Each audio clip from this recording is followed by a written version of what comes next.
Asik para lang po may konteksto tayo 'no, para sa ating mga audience po Mm. ngayon.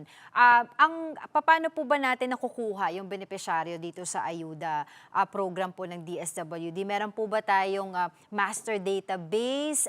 Sino po yung mga nagre-refer na mga benepisyaryo per region?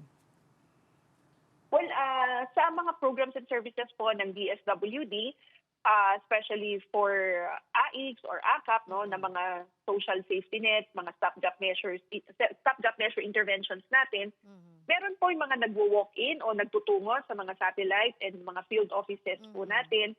Meron din naman po yung mga na-endorse o yung mga rini-refer sa atin. But ito po lahat sila ay sumasailalim sa verifikasyon and assessment ng ating po mga social workers. Ibig pong sabihin, hindi porket ikaw ay nagtungo sa aming tanggapan o ikaw ay i-refer, ay automatic ka pong makakatanggap ng tulong.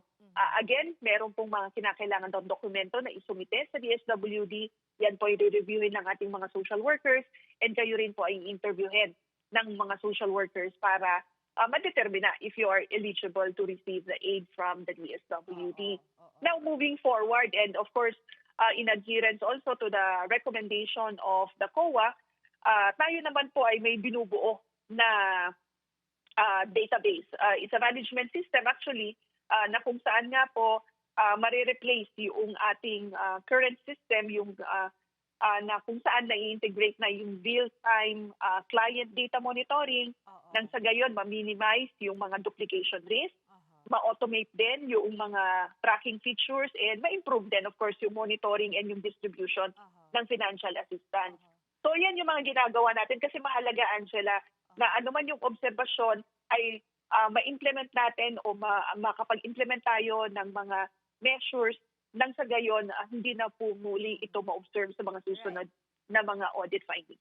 Opo, Asik, the reason why I asked that kasi in one of your interviews, nabanggit po ninyo or ang DSWD ay aminado po na merong mga associated partners na nagre-refer ng mga benepisyaryo. So, and even before this, may mga nababasa po ako, nakaka-receive ng mga complaint na ang nangyayari po kasi nagkakaroon ng palakasang system sa LGU pa lang, sa barangay level pa lang.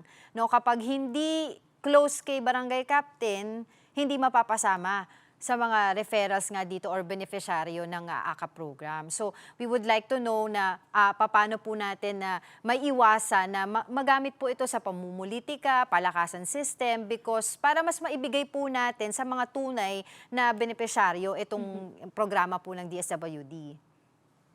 Yes, Angela, gaya ng nabanggit ko, no, even if kayo po ay ni-refer ng inyo pong mga leaders, dadaan po kayo sa assessment ng social worker. Hindi nangangahulugan na kayo ay na-endorso, ay automatiko kayong makakatanggap ng tulong. Because definitely, our social workers will assess you and review the documents that you will submit to us for review.